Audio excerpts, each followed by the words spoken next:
के वो गोरी चूम ले हूँ तोला। सैनिटाइजर लगा के वो गोरी चूम ले हूँ तोला।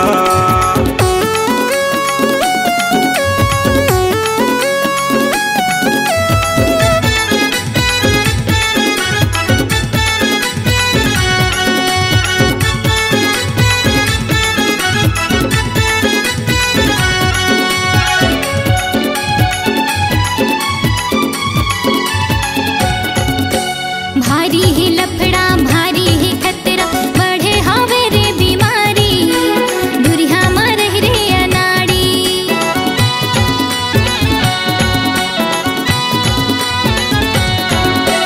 मोला समझ ले माया तय कर ले बन जाना मोरे सुवारी हंसने का रहबे कुंवारी।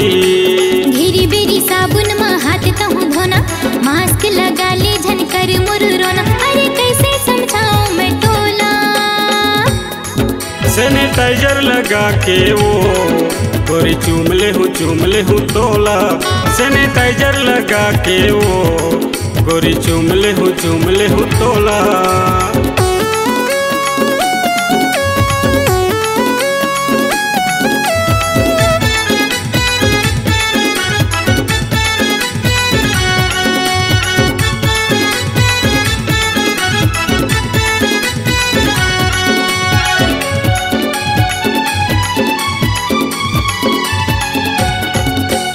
तोर माया के रोग लगे है तड़पत है मोर जवानी नहीं समझे मोला दीवानी।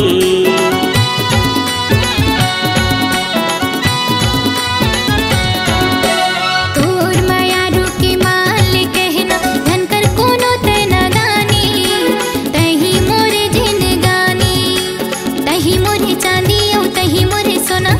ठीक है चल आजा गुस्सा झन होना। अरे कैसे समझाऊं मैं तोला। सैनिटाइजर लगा के वो गोरी चूम ले हूँ तोला।